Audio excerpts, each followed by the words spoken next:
Next 8th class continuation చూసుకున్నట్టయితే Telugu text book 13th lesson సందేశం lesson గురించి చెప్పుకుందాం. ఇప్పుడు రాసింది ఎవరంటే ఎస్టి జ్ఞానానంద కవి. జ్ఞానం ఉంటే కానీ సందేశం ఇవ్వలేము ఇతరులకి అని గుర్తుపెట్టుకోండి. జ్ఞానం ఉంటే కానీ ఇతరులకు సందేశం ఇవ్వలేము. హింట్ కోసం చెప్తున్నాను. నెక్స్ట్ దీని ప్రక్రియ చూసినట్టయితే ఈ లెసన్ పద్య ప్రక్రియలో ఉంటుంది. ఇతివృత్తం చూసినట్టయితే జాతీయ సమైక్యత. సందేశం పాఠ్యం యొక్క ఇతివృత్తం ఏంటంటే జాతీయ సమైక్యత. నెక్స్ట్ లెసన్లోకి వెళ్ళిపోదాము.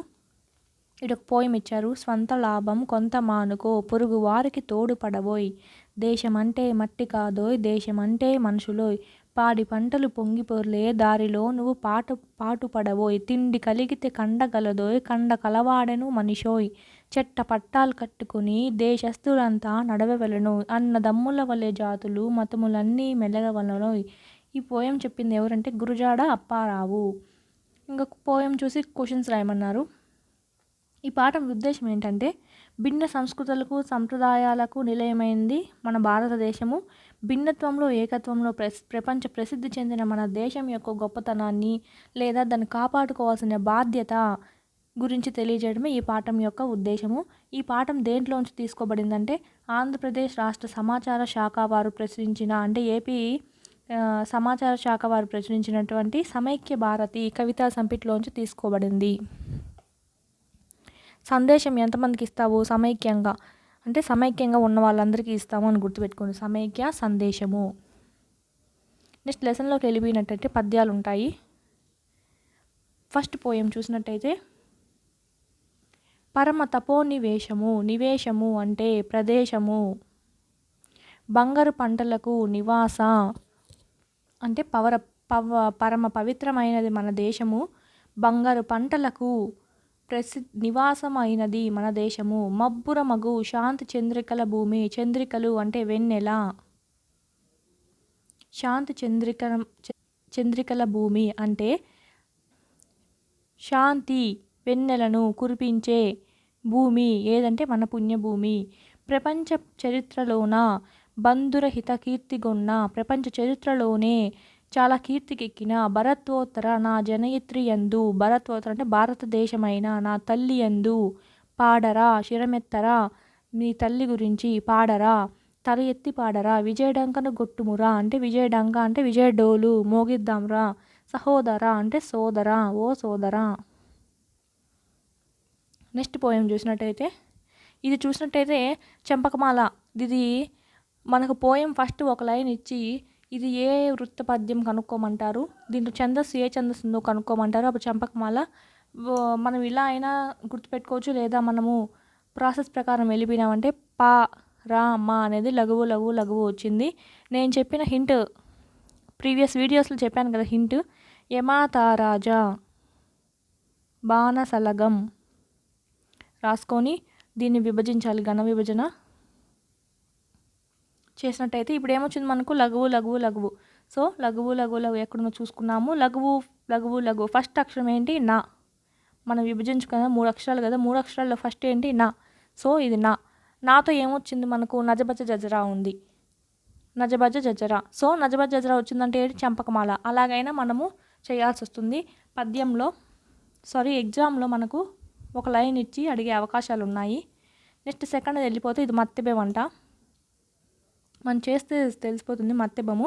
ఇది నా దేశము నన్ను కన్నదని, ఇది నా దేశము నన్ను కనిందని, నా ఈ దేశ సౌభాగ్యము సంపదల విశ్వమునందు వర్ధిల్లగా తోడ్పాటున్ నా దేశ సౌభాగ్యము సంపదలు వర్ధిల్లడానికి విశ్వంతో తోడ్పాటును అందిస్తాను. బొనరుతున్ మహాభ్యుదయమున్ నెలకొల్పుదన్ మహా అభ్యుదయాన్ని నెలకొల్పుతాను. భువమున్ అంటే ప్రపంచంలో పూజింపనించీవు నీ ఎదలో గట్టి ప్రతిజ్ఞ గైకొనుమా అంటే ప్రపంచమంతా పూజించేట్లుగా గొప్ప ప్రగతిని నెలకొల్పుతాను అంటూ నీ ఎదలో అంటే నీ మనస్సులో గట్టిగా ప్రతిజ్ఞ అంటే గట్టిగా ప్రతిజ్ఞ చెయ్యి, గైకొనురా, ప్రతిజ్ఞ చెయ్యిరా. హిందూ కుమార గ్రని. హిందూ కుమార అంటే హిందూ అంటే భారతదేశ, కుమార అంటే కుమార, భారత కుమార, అగ్రణి అంటే శ్రేష్ఠుడా లేదా గొప్పవాడా, భారత కుమారులో గొప్పవాడా లేదా భారత కుమార శ్రేష్ఠుడా అని చెప్తున్నారు.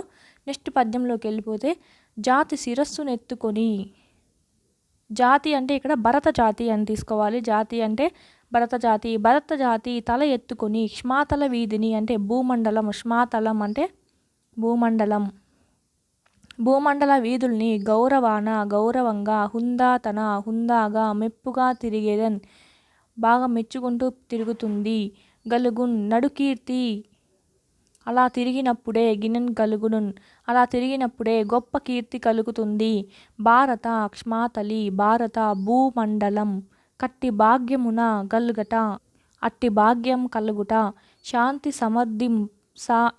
సమర్థరింప లేరా, శాంతిని సమర్థింపడానికి అంటే శాంతిని కలగజేయడానికి లేవరా. తరుణం ఇదే మరలా రాదు సుమి, గతకాలమెన్నడున్, గతకాలము అంటే గతకాలం అంటే గడిచిపోయిన కాలము, ఎన్నడు అంటే ఎన్నడు, రాదు మరలా రాదు, తరుణం ఇదే సమయం ఇదే, గతకాలం మళ్ళీ రాదు అని చెప్తున్నారు. నెక్స్ట్ పోయం చూసినట్టయితే మత్తెబము. మతం ఏదైనా, భాష ఏదైనా, సంపాదించిన సంస్కృతి ఏదైనా, నిండు నీ తనువులో జీర్ణించు, నీ శరీరంలో జీర్ణించు వంటి జాతీయత హితజోజ్వల భావబదుంతరాలి హింస అంటే నీ మతం ఏదైనా, నీ భాష ఏదైనా, సంపాదించిన నీ సంస్కృతి ఏదైనా, హింసతో నిండిన ఈ ప్రపంచాన నూతన కాంతులు, హితరోజ్వల అంటే నూతన కాంతులు ప్రసరిస్తూ కనిపించాలి. అద్భుత రీతిని కనిపింపగా ప్రసరిస్తూ కనిపించాలి. వలయు బాబు లేవరా అంటే అలా చేయాలరా బాబు అంటున్నారు. శాంతి దీక్షరత అంటే శాంతి దీక్ష ఎందు ఆసక్తి కలవాడా అని అర్థం. శాంతి దీక్షరత. నిఖిల ధరణికి శాంతిని నేర్పినట్టి అంటే నిఖిల అంటే సమస్త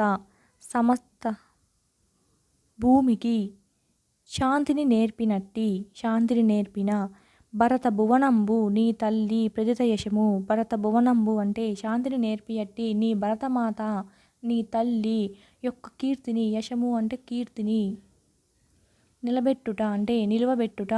నీ వంతు నీ యొక్క నిశ్చయముగా నీకు కలదు బాధ్యత అంటే నీ వంతు బాధ్యత ఏంటంటే నిశ్చయముగా దాన్ని నిలబెట్టాలి. హిందూ కుమార అంటే భారత కుమార.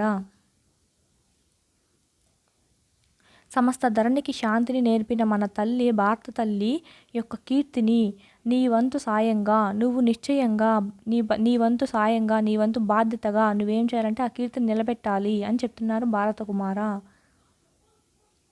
శిరమెత్తరాదు అంటే తల ఎత్తరాదు, మచ్చరికించి అంటే అసూయ భావాలతో, విషభావాలు కలిగినటువంటి దౌర్జన్య బుద్ధితో, కులమత హింసా పిశాచి, కులాలు మతాలు అన్న పిశాచితో అంటే వాటన్నిటిని తలెత్తనివ్వకూడదు అంటున్నారు. శిరమెత్తరాదు, వీటన్నిటిని తల ఎత్తనివ్వకూడదు. నిలవగా రాదు, పెన్ బలిసిపోయిన దుష్ట నైవంచకాలి గూండాయిజంబు, రోజుకి బలిసిపోతున్నా అంటే పెరిగిపోతున్న దుష్టుల యొక్క చెడ్డవాళ్ళు, నైవంచనకారి అంటే మోసం చేసేవాళ్ళు లేదా గూండాయిజం చేసేవారని నిలవకూడదు. తొలచగా రాదు, విద్రోహణ దేశ భాగ్యాల దార్త్యనను లంచాల జలగా. దార్త్యత అంటే దృఢత్వము, భాగ్యాలు అంటే మన దేశ భాగ్యం యొక్క దృఢత్వాన్ని లంచాల జలగా అనే పీలుస్తుంది, దాన్ని తొలగించాలి. వచ్చి ఇంపరాదు ప్రతినిధి యుగవాడు, పగననల్ మొలకెత్తే పలుకుబడులు అంటే పగలను మొలకెత్తించే, రేకెత్తించే పలుకుబడులు, మాటలు. ప్రతినిధి యుగవాడు ప్రతినిధుల పైన అంటే ముందర ఉంటారు కదా మన ప్రతినిధులు, వాళ్ళపైన వచింపగారాదు అంటే వాళ్ళతో అలాగా చెడ్డ ప్రవర్తనగా లేదా పగగా మాట్లాడకూడదు అని చెప్తున్నారు. ఇది ఏమిటంటే సీసం. పైవన్నీ ఉత్పలమాల, చెంపకమాల అన్నీ కనుక్కునేటివి. ఇది మాత్రము సీసం 1, 2, 3, 4, 5, 6, 7, 8 చూడండి. దీని అమరిక కూడా ఒక రకంగా ఉంటుంది. ఇలా ఉన్నవాటిని సీసం అంటారు. నెక్స్ట్ చూసినట్టయితే ఆటవెలది పద్యము. ఇది అన్నదమ్ములమన్నా మధురమైన మనమంతా అన్నదమ్ములమన్నా తీయనైన మధురమైన ధర్మమునకు దెబ్బ తగలరాదు. అలా ఉన్న మన రిలేషన్కి దెబ్బ తగలరాదు, తీయనైన ధర్మానికి దెబ్బ తగలరాదు అని అంటున్నారు. నాడురా సమైక్యత డుండిడము అంటే డంక లేదా డప్పు. డుండిడము మ్రోగు అంటే అప్పుడు ఎప్పుడు కలిసి ఉన్నప్పుడు, తీయనైన భావంతో అన్నాదమ్ముల్లాగా కలిసి ఉన్నప్పుడు. నాడు అంటే అప్పుడు. సమైక్యత దుండిడము సమైక్యత అనే డప్పు మ్రోగించుతము. వసుధ పొగడ నవ్య భారతమున భూమి లేదా ప్రపంచాన్ని నవభారతాన్ని పొగుడుతుంది అని అర్థము. నెక్స్ట్ చూసుకున్నట్టయితే శార్దూలం అంటే ఈ పద్యము. ఈ గంగా నది బ్రహ్మపుత్రుడు కృష్ణ, కావేరి, గోదావరి, సింధు, నర్మద నీ ఈ దేశ సౌభాగ్య దానాగారాలకు పట్టుగొమ్మలు. అంటే గంగా నది, బ్రహ్మపుత్ర నది, కృష్ణా నది, కావేరి నది, గోదావరి, సింధు, నర్మదా నదులు ఈ భారతదేశం యొక్క సౌభాగ్య ధాన్యాగారాలు అంటే చాలా ముఖ్యమైనవి, చాలా సంపద కలిగించేవి అని. అఖండమైన నీ దారుని అంటే భూమి లేదా ధరణి అని కూడా వస్తుంది. ఈ దేశ ఇక్కడ అఖండమైన నీ దారుని భాగ్యమి సకల ప్రపంచ నకముల్ స్వామితమున్ బూనిడెన్. స్వామితము అంటే అధిపతి. ఇటు పట్టుగొమ్మలు అంటే ఏంటంటే ఆధారము. ఈ ధాన్యగానాలే మన దేశానికి, మన భారతదేశానికి ఆధారము అనే అర్థం వస్తుంది. అఖండమైన అంటే ఏమిటంటే మొత్తంగా అని వస్తుంది. అంటే ఖండంగా లేనిది అఖండము అని అర్థం వస్తుంది. ఇలా సౌభాగ్యాలు కలిగిన ఈ దేశము సకల ప్రపంచానికి అంటే మొత్తం ప్రపంచానికి అధికారానికి అధిపతి అయినది అని అర్థము. నెక్స్ట్ చూసినట్టయితే తేటగీతిని తీసుకున్నారు. ఇది ముసలి సన్యాసి బాపూజీ బోసినోరు అంటే ఇక్కడ గాంధీజీని తీసుకున్నారు. బాపూజీ అంటే విప్పి పలికిన పలుకకే విశ్వజగతి. అంటే బాపూజీ బోసినోరు అంటే బాపూజీ చెప్పినట్టి పలుకులకే ఈ విశ్వజగతి అంటే ప్రపంచమంతా జ్యోతులర్పించి జాతికి ఖ్యాతి అంటే ఖ్యాతి తెప్పించింది లేదా మన జాతికి ఖ్యాతి వచ్చింది. యదియా అటువంటి ఆ మహాముని నేల పాడయ్యే నేడు. అటువంటి ఆ మహాముని నేల ఈరోజు పాడైపోయింది అని మీనింగ్. నెక్స్ట్ చూసినట్టయితే దేశభక్తి మరియు దేశ సమగ్రత ప్రజల నాడుల యందు ప్రబలి అంటే వ్యాపించి. దేశభక్తి మరియు దేశ సమగ్రత అనేది ప్రజల నాడులు అంటే నరాలలో వ్యాపించి కర్మభూమియగు అంటే పుణ్యభూమి అయిన మన దేశంని నకండ భారత మహాక్షితిని నెగురు ప్రగతికేతనంబు. పుణ్యభూమి అయిన మన భారత మహాభూమి పైన, క్షితి అంటే భూమి పైన, ఎగురు ప్రగతి కేతనము అంటే జెండాని ఎగరవేయాలి, మన ప్రగతి జెండాని ఎగరవేయాలి అని అర్థం వస్తుంది. ఇప్పుడు నెక్స్ట్ ఏమిచ్చారంటే కవి పరిచయం ఇచ్చారు. పై పోయంలో చూసుకున్నట్టయితే కొంచెం క్వశ్చన్స్ వచ్చే ఏముందంటే కవి ఇందులో భారతీయుణ్ణి ఏమని పిలిచాడు అంటే ఓ సహోదర హిందూ కుమార అగ్రణి అని పిలిచాడు. ప్లస్ శాంతి దీక్షరత అని కూడా పిలిచాడు. నెక్స్ట్ మళ్ళా హిందూ కుమార ఈ 4 పేర్లతో సంబోధించాడు రచయిత భారత పౌరుణ్ణి. ఈయన పూర్తి పేరు ఏం పేరు అంటే ఎస్టీ జ్ఞానానంద కవి కదా. ఎస్టీ అంటే సురగాలి తిమోతి జ్ఞానానంద కవి.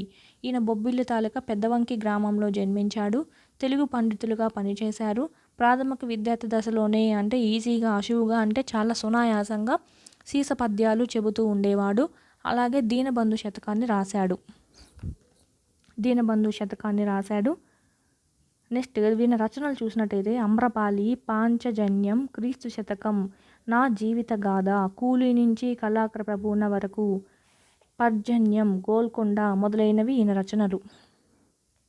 1975లో ఏపీ సాహిత్య అకాడమీ అవార్డును పొందారు ఈయన. రాష్ట్ర ప్రభుత్వం చేత ఉత్తమ ఉపాధ్యాయ పురస్కారం కూడా అందుకున్నారు. భారత ప్రభుత్వము పద్మశ్రీతో ఈయన్ని సత్కరించింది. సరళమైన శైలితో సామాజిక చైతన్యాన్ని ఈయన అందించారు.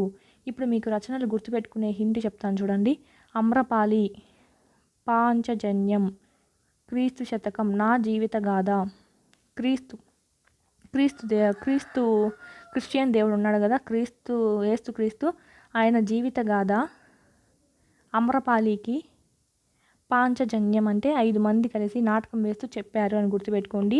ఆ నాటకం ఏడేశారంటే గోల్కొండలో వేశారు. నెక్స్ట్ పర్జన్యం కూలీ నుంచి కళాప్రపూర్ణ.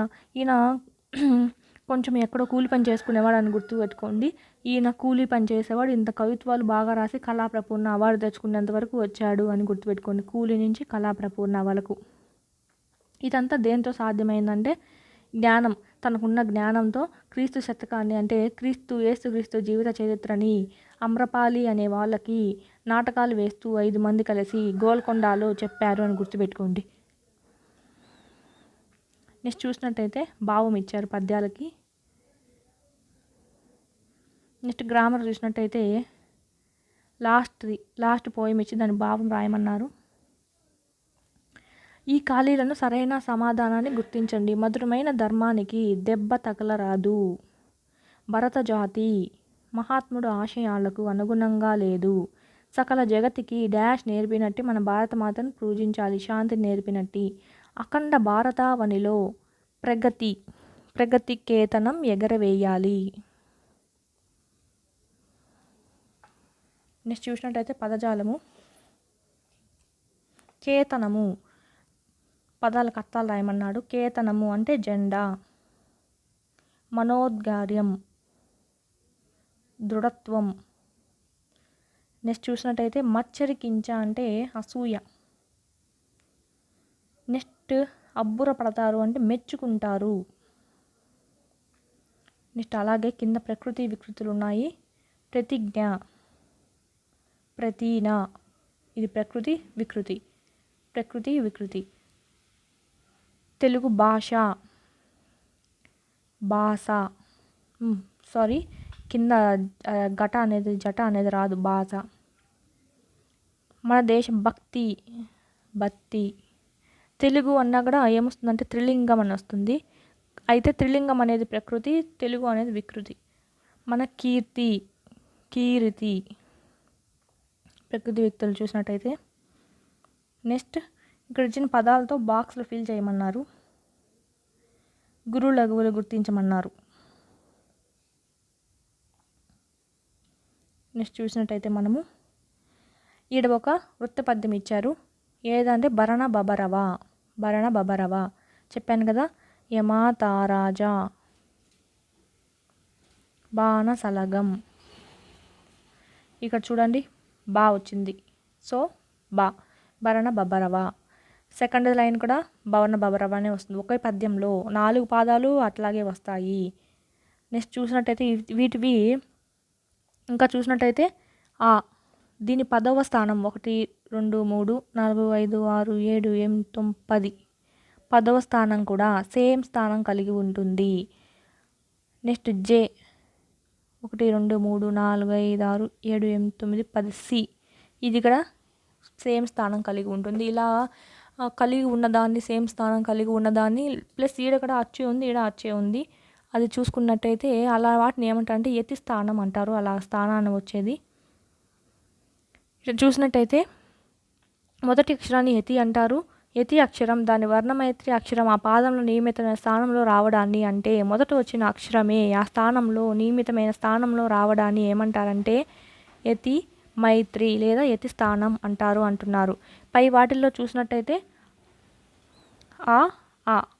యా అనేది నా ఉంది కదా, దీంట్లో జే సి, జేలో ఏ, సిలో ఈ అనేది యతి మైత్రి చెల్లుతుంది అని చెప్తున్నారు.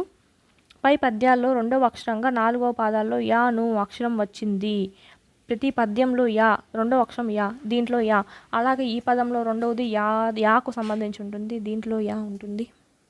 ఇలా ఉండడాన్ని ఏమంటారంటే 4 పాదాల్లో ఎత్తి ప్రాస నియమం కలిగి ఉంది అని అంటారు. చూసినట్టయితే ప్రాస నియమం అంటారు. పై పద్యపాదాలు ఉత్పలమాల పద్యానివి. ఎలా కనుక్కున్నామంటే భరణ బబరవ అని వేటికి వస్తుందంటే ఉత్పలమాలకి వస్తుంది. ఇప్పుడు ఈ పై లక్షణాలన్నీ పట్టి ఉత్పలమాల లక్షణాలు చూసుకున్నట్టయితే ఇది ఉత్తే పద్యము. దీంట్లో 4 పాదాలు ఉంటాయి. ప్రతి పాదంలో భరణ బబరవ అనే గణాలు వస్తాయి. అవును, ప్రతి పాదంలో 10వ అక్షరం యతిస్థానం ఉంటుంది. అంతే కదా, ఇక్కడ 10వ స్థానమే కదా ఉంది. 7, 8, 9, 10 సరిపోయింది. ప్రాస నియమం ఉంటుంది. ప్రతి పాదంలో 20 అక్షరాలు ఉంటాయి. ఇప్పుడు ఈ పాదం అంతా కలిసి 20 అక్షరాలు ఉంటాయి. సున్నాని కలిపి పలకాలి. 1, 2, 3, 4, 5, 6, 7, 8, 9, 10, 11, 12, 13, 14, 15, 16, 17, 18, 19, 20 సరిపోయింది. ఇలా వచ్చిందని ఉత్పలమాల అంటారు. నెక్స్ట్ వాళ్ళు ఎగ్జాంపుల్కి ఇంకొకటి ఇచ్చారు. ఇది ఏదో కనుక్కోవాలంట. చంపకమాల పద్యానికి రాయమని చెప్తున్నారు. ఈ చంపకమాల అని వాళ్ళే చెప్పారు. ఇది ఏమొచ్చింది? ఫస్ట్ నా వచ్చిందంటే ఏముంది? నజబజ జజరా ఉంది. నజబజ జజరా ఏమిటి? దీని గణాలు. ఇది ఏం పద్యము? చంపకమాల పద్యము. పద్యంలో 4 పాదాలు ఉన్నాయి. ప్రతి పాదంలో యతిస్థానం అక్షరం ఎన్నోవ స్థానంలో ఉందంటే 11వ స్థానం. ఇక్కడ ఇచ్చారు చూడండి, అక్కడే ఆ యా. ఆ ఇక్కడ ఉంది, యా అనేది 11వ స్థానంలో ఉంది. తా ద తా ద తా ద మళ్ళా తా ద ఆ కాలో ఆ ఉంది. నెక్స్ట్ చూసినట్టయితే 1, 2, 3, 4, 5, 6, 7, 8, 9, 10, 11 ఆ ఇక్కడ కూడా ఆనే ఉంది. సో ఏతి మైత్రి ఉంది. ప్రాస ఏమేం కలదు అంటే సెకండ్ చూడండి, మీ ము ము రు అంటే అన్నీ మా గుణింతంతోనే ఉన్నాయి. సో ప్రాస నియమం కలదు. ప్రతి పాదంలోని 21 అక్షరాలు ఉంటాయి. చూసినట్టయితే 21 ఉంటాయి. 1, 2, 3, 4, 5, 6, 7, 8, 9, 10, 11, 12, 13, 14, 15, 16, 17, 18, 19, 20, 21 సున్నాని ముందు దాంతో కలిపే చదువుకోవాలి. నెక్స్ట్ ఇది చూసినట్టయితే ఇది కూడా నజబ జజరానే. ఇది చూసినట్టయితే గురువు లఘువు లఘువు. ఇది ఏమవుతుందంటే భరణ బబరవ అవుతుంది. అంటే ఉత్పలమాల. ఉత్పలమాల అంటే భరణ బబరవ వస్తుంది. ఉభయము ఉభయ అని గుర్తుపెట్టుకోండి. చాకేమొస్తుంది? నజబజ జజరా. చన అని గుర్తుపెట్టుకోండి. నెక్స్ట్ ఏమున్నాయి? మత్తెబము శార్దూలము రివర్స్. షాని ఇంకో విధంగా సా అనొచ్చు, మాని రివర్స్ రాయండి. దీనికి శార్దూలానికి ఏమొస్తుంది? మసజస తతగా వస్తుంది. దీనికైతే సబరణమయ్యవ. ఇలాగా షాని సాకి పైన దానికి పంపించేయండి, మాని ఈ కింద మాకి వేసుకోండి. మాకి ఏమొస్తాయి? గణాలు ఇవి వస్తాయి. షాక్ అయితే మసజస తతగా వస్తుంది. మీకు హింట్ కోసం చెప్తున్నాను గుర్తుండడానికి. నెక్స్ట్ ఈ లెసన్ అయిపోయింది. నెక్స్ట్ లెసన్ చూసుకున్నట్టయితే 14th లెసన్ ఏంటంటే సంస్కరణ. రచించింది ఎవరంటే నండూరి రామ్మోహన రావు. సంస్కరణ రచించింది ఎవరంటే నండూరి రామ్మోహన్ రావు. ఇది చూసినట్టయితే దీని ప్రక్రియ చూసినట్టయితే ప్రక్రియ ఏమిటంటే దీనికి వార్తా వ్యాఖ్య. ఇది ఇతివృత్తం ఏమిటంటే సామాజిక స్పృహ. వార్తా వ్యాఖ్య అంటే వార్తాపత్రికలలో రాస్తాం కదా, అలా ఉంటుంది. అందుకే దీన్ని వార్తా వ్యాఖ్య అని ప్రక్రియ అనేది అలా పెట్టారు. ఈ బొమ్మ చూసి క్వశ్చన్స్ రాయమన్నారు. దీని ఉద్దేశం ఏంటంటే వార్తాపత్రికలోని సంపాదకీయాలు వ్యాఖ్యలు సమాజ చైతన్యానికి తోడ్పడతాయి. కాబట్టి విద్యార్థుల్లో సంపాదకీయ వ్యాసాల పట్ల వ్యాఖ్యల పట్ల అభిరుచి కలిగించాలనేది ఈ పాఠ్యం యొక్క ఉద్దేశము. నెక్స్ట్ చూసుకున్నట్టయితే నండూరి రామ్మోహన్ రావు వ్యాఖ్యావళి గ్రంథంలోంచి ఈ పాఠాన్ని తీసుకోబడింది. నెక్స్ట్ లెసన్లోకి వెళ్ళిపోతే ఓన్లీ ఇంపార్టెంట్వి చెప్తాను చూడండి. ఇది కూడా ఎక్సెస్ మ్యాటర్ ఉంటుంది కొంచెము. ఆల్మోస్ట్ ఇంపార్టెంట్వే ఉన్నాయి. టైం వేస్ట్ కాకుండా మీకు ఓన్లీ చదవాల్సినవి చెప్తాను. చూసినట్టయితే గ్రామర్ ఎక్కువ పాయింట్స్ ఉంది. ఈ ఫస్ట్ ఆఫ్ ఆల్ శారదీ శాసనం చూసుకుంటే మన దేశంలో బాల్య వివాహాల నిర్మూలనకి సంఘ సంస్కరణ ఉద్యమాల ఫలితంగా బ్రిటిష్ ఇండియా గవర్నమెంటు మన దేశంలో బాల్య వివాహాలను నిర్మూలించడానికి బ్రిటిష్ ఇండియా గవర్నమెంట్ ఉండింది కదా, అప్పుడు ఏం చేశారంటే 28/9/1929లో రావ్ సాహెబ్ హరిబిసాల్ సర్దా అనే పేరుతో ఒక శాసనాన్ని ప్రవేశపెట్టారు. దాన్నే ఇప్పుడు ఏమంటున్నారంటే శారదా శాసనంగా ప్రసిద్ధి చెందింది. ఈ శాసనం ఏం చెప్తుందంటే బాల్య వివాహాలను నిర్మూలన చేయాలి. బాల్య వివాహం అంటే ఎంత వయసు వస్తుందంటే అమ్మాయిలకు 14 సంవత్సరాలు, అబ్బాయిలకు 18 సంవత్సరాలు నిండిన తర్వాత వివాహం చేయాలి. నిండక ముందు వివాహం చేయకూడదు అని ఇది చెప్తుంది. సో అందుకోసం ఈ శాసనం చేశారు. ఇది శాసనం చేసిన ఒక 6 నెలలకు ఇది అమల్లోకి వచ్చింది. అంటే 1వ తేదీ 4వ నెల 1913లో ఇది అమల్లోకి వచ్చింది. నెక్స్ట్ ఇక్కడ చూసుకున్నట్టయితే బాల్య వివాహాలు, బాల్యం నందు వివాహము అంటే ఏం సంధి? సప్తమి తత్పురుష సమాసము. చెదురు ముదురు అంటే అక్కడక్కడ జరుగుతున్నాయేమో కానీ, అంటే బాల్యాలలో అక్కడక్కడ జరుగుతున్నాయి అని. నెక్స్ట్ ఇంకా ఇంపార్టెంట్వి ఏమున్నాయంటే దురాచారము, దుష్టమైన ఆచారము, విశేషణ పూర్వపద కర్మధారయ సమాసం వస్తుంది. ఏవగింపు అంటే అసహ్యము లేదా రోత అని. పెనుభూతము అంటే పెద్దదైన భూతము, దీనికి కూడా విపుకస విశేషణ పూర్వపద కర్మధారయ సమాసం అనే వస్తుంది. నెక్స్ట్ ఇది చూసినట్టయితే నందిని శతపథి. ఒరిస్సా రాష్ట్రానికి తొలి మహిళా ముఖ్యమంత్రి ఎవరంటే నందిని శతపథి.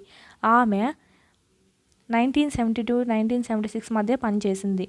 అలాగే 2 సార్లు రాజ్యసభలో సభ్యులుగా ఎన్నికయ్యారు. ఈమె ఏం చేసిందంటే ఒరిస్సా ముఖ్యమంత్రి శ్రీమతి నందిని శతపథి స్త్రీల అభ్యున్నతికి అవరోధాలుగా నిలిచిన 2 ముఖ్య సమస్యలు అని చెప్పింది. అవి ఏంటివంటే విద్యా విహీనత అంటే విద్య లేకపోవడం స్త్రీలకి, వరకట్నపు దురాచారము అంటే వరకట్నం ఇవ్వడం వల్ల వాళ్ళు ఎన్నో సమస్యలు తీసుకోవడం వల్ల వాళ్ళు ఎన్నో సమస్యలు ఎదుర్కొంటున్నారని, ఈ రెండింటిని అంటే విద్య వాళ్ళకి అందించాలి, వరకట్నాన్ని నిషేధించాలి అని చాలా పోరాడింది. జటిల సమస్య అంటే జటిలమైన సమస్య, ఇది కూడా విశేషణ పూర్వపద కర్మధారయ సమాసం కిందకు వస్తుంది. నెక్స్ట్ చూసినట్టయితే విద్యా వ్యాప్తి, విద్య యొక్క వ్యాప్తి, షష్ఠీ తత్పురుష సమాసము. నెక్స్ట్ చూసుకున్నట్టయితే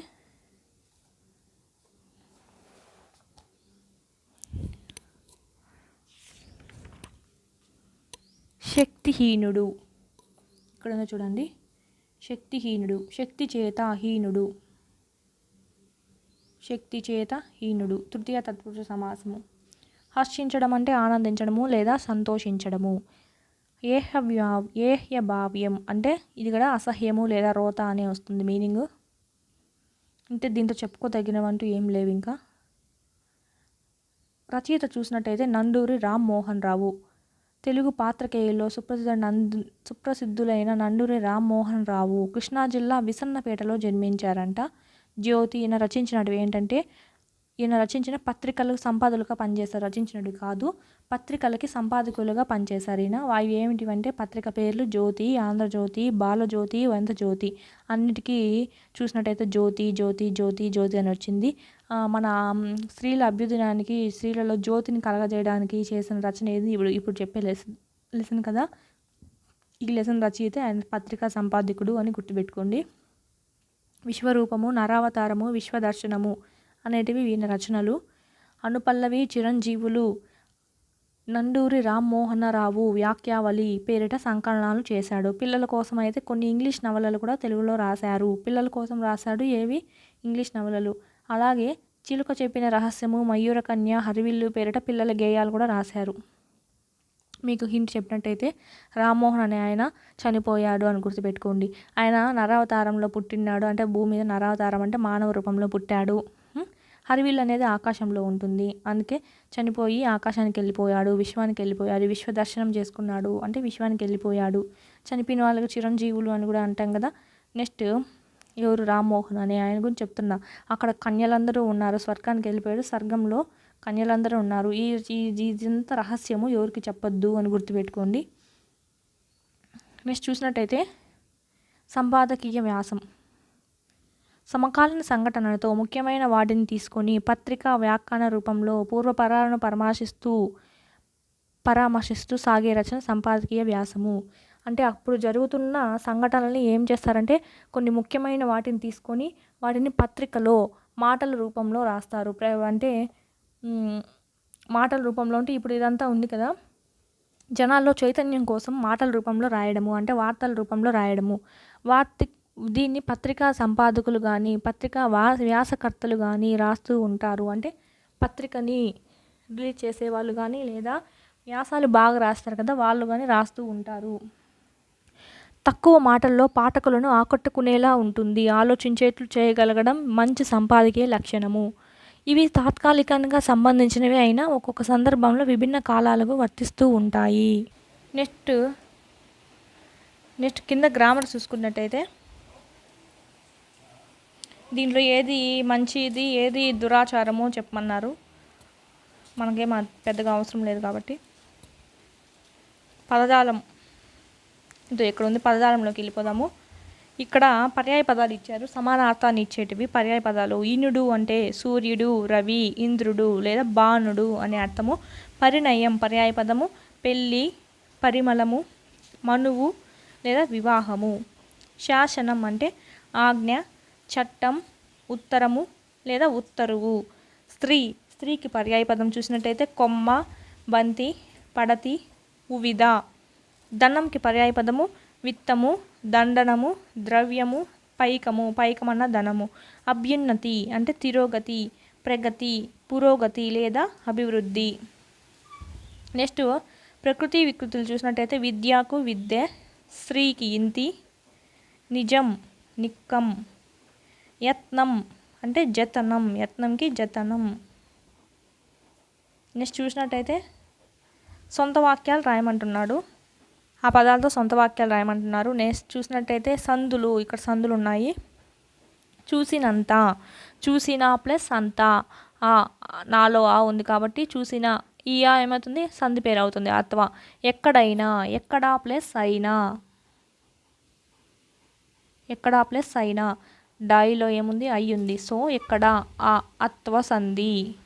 కారణమని, కారణము ప్లస్ అని, ఇయా ఏమైంది సంధిలో వచ్చింది, ఇక్కడ ఏముంది కారణము ఉ, సో ఉత్వ సంధి. బాధిస్తున్నా, బాధ ప్లస్ ఇస్తున్నా, బాధిస్తున్నా, బాధ, ఈ వచ్చేసింది దీలో బాధ కాబట్టి ఆ అంటే ఆత్వ. నిజమే, నిజము ప్లస్ ఏ, నిజము ప్లస్ ఏ, నిజమే, నిజము ఏ వచ్చేసింది నిజము, ఊ కాబట్టి ఉత్వ. ఏమైనా, ఏమి ప్లస్ అయినా, ఐ వచ్చింది కాబట్టి ఏమి, ఈ ఉంది కాబట్టి ఇక్కడ ఇత్వ. లేరనడం, లేరనడం, లేరు ప్లస్ అనడం, లేరు ప్లస్ అనడం, లేరనడం. ఆ వచ్చేసింది రాలో కాబట్టి లేరు, ఊ కాబట్టి ఉత్వ సంధి.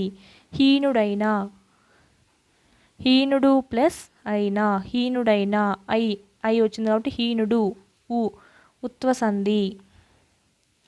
నెక్స్ట్ కింద చూసుకున్నట్టయితే సమాసాలు ఇచ్చారు. సంఘ సంస్కర్తలు, సంఘాన్ని సంస్కరించేవాళ్ళు. నిన్నున్నన్ కూర్చి గురించి, సో ద్వితీయ తత్పురుష సమాసము. వరకట్నము, వరుని కొరకు కట్నము, వరుని కొరకు కట్నము. కొరకు, పంచ కొరకు అన్నాను, చెత్త కొరకు అన్నాను, చెత్త కాబట్టి చతుర్థి విభక్తి. నెక్స్ట్ ఇది స్త్రీల అభ్యున్నతి, స్త్రీల యొక్క అభ్యున్నతి, షష్ఠి తత్పురుష సమాసము. విద్యా విహీనత, విద్య చేత, విహీనత, చేత అంటే తృతీయ విభక్తి. విద్యా వ్యాప్తి, విద్య యొక్క వ్యాప్తి. ధన వ్యయం, ధన వ్యయం, ధనం యొక్క వ్యయం, షష్ఠి తత్పురుష. శక్తిహీనుడు, హీనుడు అని వచ్చిందని చెప్పాను కదా, చేత, శక్తి చేత హీనుడు, తృతీయ తత్పురుష సమాసము. నెక్స్ట్ చూసినట్టయితే నీటిని వృధా చేస్తే భవిష్యత్తులో ప్రజలు నీటి కోసం ఇబ్బందులు పడతారు. చేస్తే భవిష్యత్తులో ప్రజలు నీటి కోసం ఇబ్బంది పడతారు అంటే భవిష్యత్తు గురించి చెప్తుంది కాబట్టి చేదర్థకం. ఏం చెప్పాను మీకు హింటు, క్వాదర్థకం అంటే భూకాబు, శవ, చేదర్థకానికి చెబ చెప్పాను కదా. ఇప్పుడు ఇది టీవీ ఎక్కువగా చూస్తే విలువైన సమయం వృధా అవుతుంది. జస్ట్ విలువైన సమయం వృధా అవుతుంది అన్నది పాస్టా ప్రెజెంటా ఏమన్నా ఉందా, ఫ్యూచర్ చూస్తే అవుతుంది అని చెప్తున్నాడు, అంటే ఏం జరిగింది ఏం కాదు భవిష్యత్తు. సో ఏంటి చేదర్థకం. అప్పన్న కొట్టుకు వెళ్ళి మంచివి ఏరు తీసుకోరా, అప్పన్న కొట్టుకు వెళ్ళి మంచివి ఏరు తీసుకోరా అన్నాడు. వెళ్ళి అంటే వెళ్ళి తీసుకోరా, వెళ్ళి ఈ అంటే ఏంటి భూతకాలము, భూతకాలం అయితే క్వార్థం. దీప దిక్కులు చూస్తూ నడుస్తుంది, చూస్తూ వర్తమానము. సో శతార్థకం. అఖిల పాటలు వింటూ ముగ్గులు వేస్తుంది. సో శతార్థకం. వర్తమాన కాలం కాబట్టి ఇవన్నీ. మేధావంతుల వలస తగ్గితే మన దేశాభివృద్ధి వేగం పుంజుకుంటుంది అంటే భవిష్యత్తు గురించి చెప్తున్నారు. సో చేతార్థకం. మీ అక్క భోజనం చేసి లేవలేకపోతుందేమో అంటే భూతకాలము అంటే వార్తకము. నెక్స్ట్ మహేష్ తేనీరు తాగుతూ పత్రిక చదువుతున్నాడు అంటే వర్తమానము శతార్థకము. ఇలాగ మీరు గుర్తుపెట్టుకున్నారంటే హింట్ ఇది ఏ కాలమో చూసుకున్నారంటే ఈజీగా పెట్టేయచ్చు. నెక్స్ట్ చూసినట్టయితే పూర్వకాయము. కాయము యొక్క పూర్వము అంటే ఇక్కడ ఇది పూర్వపదము ఉత్తర పదము. ఓన్లీ ఈ ప్రథమా విభక్తిలోనే ఇట్లా ఉత్తర పదానికి ప్రాధాన్యం అనేది ఉంటుంది. మిగతా ద్వితీయ తృతీయ చతుర్థి వీటన్నిటిలో ఉత్తర పదానికి ప్రాధాన్యం కాకుండా పూర్వ పదానికి ఉంటుంది. ఓన్లీ ప్రథమా విభక్తిలో ఏముంటుందంటే ఉత్తర పదానికి ప్రాధాన్యం అనేది ఉంటుంది. అదే చెప్తున్నారు. నెక్స్ట్ ప్రథమ విభక్తులు ఏమొస్తాయి? డుము ఉలు అనేటివి వస్తాయి. ఈ ప్రథమ విభక్తిని ఏమని అంటారంటే దీన్ని ఏకాదేశి సమాసం అని కూడా అంటారు. సాధారణంగా తత్పురుష సమాసాలు ఉత్తర పదానికి ప్రాధాన్యం ఉంటుంది. కానీ ఏకాదేశి సమాసం అంటే పూర్వపదార్థ ప్రాధాన్యం గల తత్పురుష సమాసము అంటే పూర్వపదానికి ప్రాధాన్యం ఉంటుంది అని చెప్తున్నాడు. కాయము యొక్క పూర్వము అంటే కాయము యొక్క పూర్వము దీన్ని బట్టి దీన్ని విడదీస్తారు అని అర్థము. సో ఇక్కడ పూర్వపదానికి ప్రాధాన్యం ఉంటుంది అని చూసుకోవాలి. నేను రివర్స్ చెప్పాను కదా ఇంతకుముందు, సారీ. ప్రథమ విభక్తికి పూర్వపదంలో ప్రాధాన్యత ఉంటే మిగతా ద్వితీయ తృతీయ అన్నిటికీ ఉత్తర పదంలో ప్రాధాన్యత ఉంటుంది. నెక్స్ట్ చూసినట్టయితే నన్ తత్పురుష సమాసం చూస్తానే కనుక్కోవచ్చు. ఆపోజిట్ వర్డ్స్ ఉంటాయి. అసత్యం కానిది. సో నన్ తత్పురుష సమాసము. అన్యాయం న్యాయం కానిది. అనుచితము ఉచితం కానిది. ఇలా నన్ అనేది ఏమిటంటే వ్యతిరేకార్థక బోధకం అంటే వ్యతిరేక అర్థాన్ని ఇస్తుంది. కొన్ని వాటిల్లో ఆ అనేది కలుస్తుంది, అన్ అనేది కలుస్తుంది. కొన్ని వాటిలో ఆ అంటే అసత్యం అని కలిసింది, కొన్ని వాటిల్లో అను అనేది కలిసింది. చూడండి, ఉచితంలో అన్ ప్లస్ ఉచితం అనుచితం అయింది కదా. అలాగా కొన్ని వాటిలో అన్ కలుస్తుంది, కొన్ని వాటిలో ఆ కలుస్తుంది అని చెప్తున్నారు. నెక్స్ట్ చూసినట్టయితే సమాసాలు ఇచ్చారు, హోంవర్క్ ఇచ్చారు. చూడండి పిల్లవాళ్ళకి.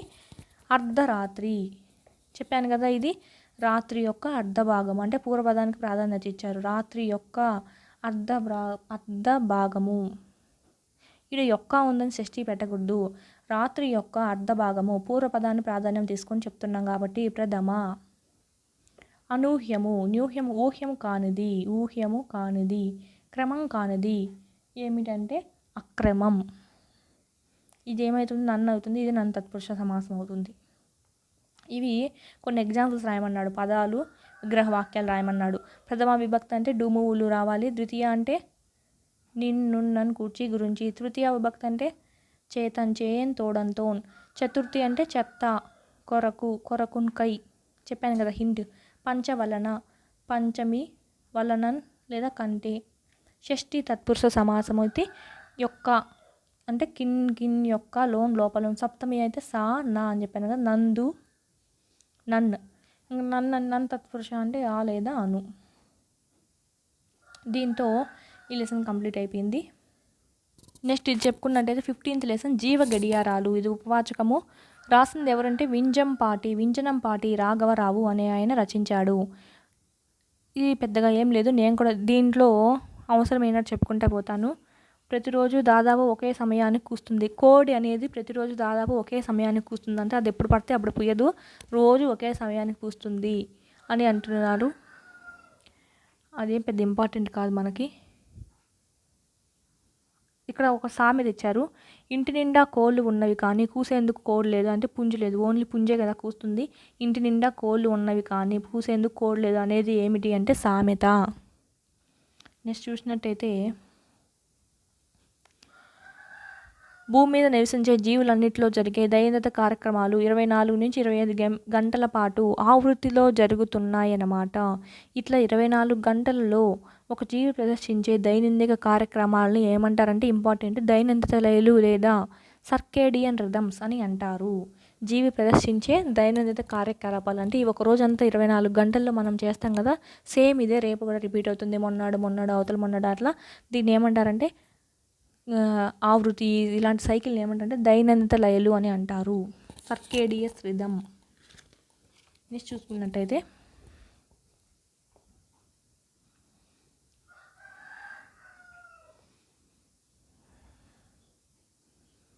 ఇది చూసుకున్నట్టయితే కొంచెం ఈవీఎస్ సంబంధించిన మ్యాటర్ లాగా ఉంటుంది. ఇవంతా చురుకుగా ఉండే సమయాన్ని ఆధారం చేసుకొని ఈ జంతువులు ప్రపంచంలో జంతువులను 2 రకాలుగా వర్గీకరించాడు. అంటే దిశాచరులు మీనింగ్ ఆడ తప్పుబడినట్టుంది. దిశాచరులు, నిశాచరులు. దిశాచరులు అంటే తెలుసు కదా, పగలు చురుగ్గా ఉంటాయి. నిశాచరులు అంటే రాత్రుల్లో చురుగ్గా ఉంటాయి. ఇప్పుడు ఎలుకలు, బొద్దింకలు, దోమలు ఇత్యాదులు ఇవన్నీ రాత్రుల్లో మాత్రమే బయటకు వస్తాయి. అంటే రాత్రుల్లో చురుగ్గా ఉంటాయి కాబట్టి వీటన్నిటిని నిశాచరులు అంటారు.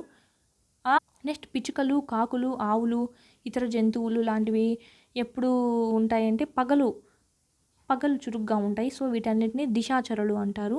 నెక్స్ట్ మానవులతో మొత్తానికి చెప్పాలంటే కుక్క, పిల్లి అనేది కూడా నిశాచరులు, రాత్రి వేళ చురుగ్గా ఉంటాయి. కానీ మానవులతో అవి స్నేహం చేస్తున్నాయి కాబట్టి అవి వాటిని మనము దిశాచరులు అనుకుంటున్నాము. లేదు, కుక్క, పిల్లి అనేది రాత్రుల్లో అంతకన్నా 10 రెట్లు ఎక్కువ పనిచేస్తాయి. సో వీటిని కూడా నిశాచరులు అంటారు. నెక్స్ట్ చూసినట్టయితే ఇంపార్టెంట్,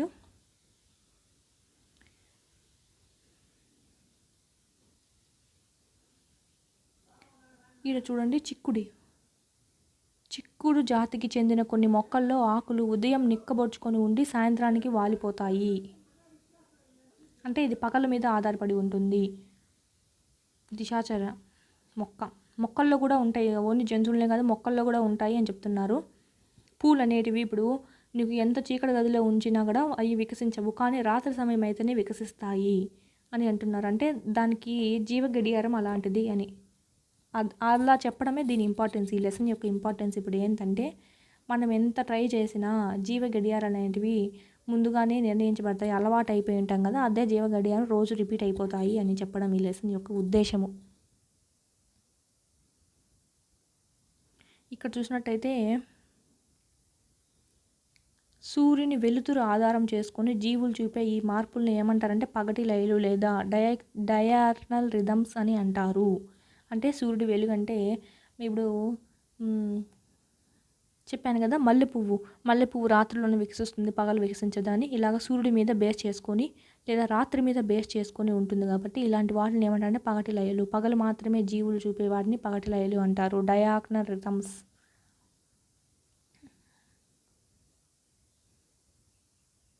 మన జీవితంలో 24 గంటలు జరిగేదాన్ని ఏమంటారంటే 24 గంటలు పోలి ఉంటుంది కాబట్టి మన అంతర్గత లయలు. మన లోపల ఉండేటువంటి అంటే సమయానికి ఎప్పుడు రోజు ఎట్లా ఆకలేస్తుందో అప్పుడే ఆకలేస్తుంది. నువ్వు ఎంత నిద్రపోవాలనుకున్నా రోజు ఏ టయానికి లేస్తావో ఆ టయానికి నీకు మెలకువ వచ్చేస్తుంది. ఇలాంటివన్నీ ఏంటివంటే జీవ గడియారము. అదే శరీర ధర్మ గడియారము. ఎవరు పెట్టి లేపరు, మనలోనే మన అలారం లేపుతుంది. అలారం ఎవరంటే మన జీవ గడియారము అని చెప్తుంది ఈ లెసన్. నెక్స్ట్ చూసినట్టయితే మనం ఇంకా చదువుకునేంత ఏమున్నాయంటే ప్లీడర్ క్రాబ్. ఇది ఒక వాయులీన పీత. ఇది ఏం చేస్తుందంటే ఉదయం పూట ముదురు రంగులోకి ఉంటుందంట, రాత్రుల్లో అయితే లేత రంగులోకి మారిపోతుంది. ఎందుకంటే శత్రువుల నుంచి రక్షించుకోవడానికి.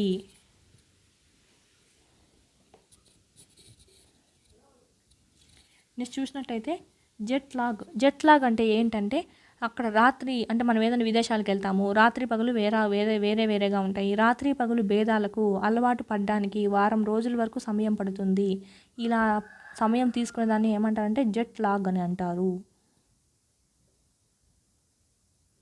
నెక్స్ట్ ఇటు చూసుకున్నట్టయితే కాలిఫోర్నియా తీరంలో ఉండే గ్రునియన్ అనే జాతి చేపలు ఏం చేస్తాయంటే సముద్రం పోర్టులో ఉండే సమయంలో తీరానికి వస్తాయి. అంటే సముద్రం ముందుకు వచ్చే సమయంలో ముందుకు వస్తాయి. ఆడ చేపలు ఏం చేస్తాయంటే ఇసుకలో బొర్రలు చేసుకొని వాటిని గుడ్డు పెట్టేస్తాయి. అలలు తగ్గే సమయానికి చేపలు సముద్రంలోకి వెళ్ళిపోతాయి. ఈ గుడ్లు ఏం చేస్తాయంటే నీటి మట్టానికి ఎగువగా ఉంటాయి కాబట్టి అక్కడ వేడికి పొదగబడి పిల్లలు అవుతాయి. ఇంకా పెద్దలలు వస్తూ ఉంటాయి పోతూ ఉంటాయి కదా, అలా వచ్చినప్పుడు ఈ గుడ్ల నుంచి పిల్లలు వెలువడి సముద్రంలోకి వెళ్ళిపోతాయి. అలాగా కొన్ని తీరంలో గుడ్లు పెడతాయి అని చెప్తున్నారు. అది ఏదంటే గ్రునియన్ అనే జాతి చేపలు కాలిఫోర్నియా తీరంలో ఇలా అయిందంట. కాలిఫోర్నియా తీరంలో ఇలా జరుగుతూ ఉంటాయి. నెక్స్ట్ విత్తనాల్లో కూడా కొన్ని నిద్రా వ్యవస్థలు ఉంటాయి. ఏంటి అంటే కొన్ని ఎంత మొలకెత్తించాలని ట్రై చేసినా కూడా అవి మొలకెత్తవు. అంటే వాటిని ఏమనాలంటే ఆ విత్తనాలు నిద్రా వ్యవస్థలో ఉన్నాయి అని అనాలి. తర్వాత సీజన్లో మాత్రమే అవి మొలకెత్తుతాయి. ఇలా ఎందుకు జరుగుతుందంటే అకాల వర్షాలు మొక్కల జాతి మొత్తాన్ని ధ్వంసం చేయకుండా ప్రకృతి చేసిన ఏర్పాటే ఇది. అది మొలకెత్తించడం కొన్ని గింజలు నిద్రా వ్యవస్థలో ఉంటాయి. కానీ దాని సీజన్ వచ్చినప్పుడు అది మొలకెత్తాయి. ఇలాగ ఇదంతా ప్రకృతి చేసిన చర్యే అని చెప్తుంది. నెక్స్ట్ ఇంకా చూసినట్టయితే మన మానవుల్లో కూడా ఇలాగా చూసుకుంటూ ఉండొచ్చు. నెక్స్ట్ చూసినట్టయితే రోగాలు, ఆస్తమా రోగులకి రాత్రుల్లో శ్వాస సమస్యలు అధికమవుతాయి. సో అంచేత ఎడినిలన్ అనే ఇంజెక్షన్ రాత్రుల్లో ఇస్తారు. ఇన్సులిన్ అనే ఇంజెక్షన్ రక్తంలో గ్లూకోజ్ శాతం పెరిగినప్పుడే ఇవ్వాలి. అంతే. ఇది ఇంతవరకు ఈ లెసన్ అయిపోయింది. నెక్స్ట్ వీడియోలో మనము లాస్ట్ 16th 17th లెసన్ ఉన్నాయి. ఆ 2 లెసన్ చెప్పేసుకుందాము. భూదానము నెక్స్ట్ ఇంకో లెసన్ చెప్పేసుకుందాము.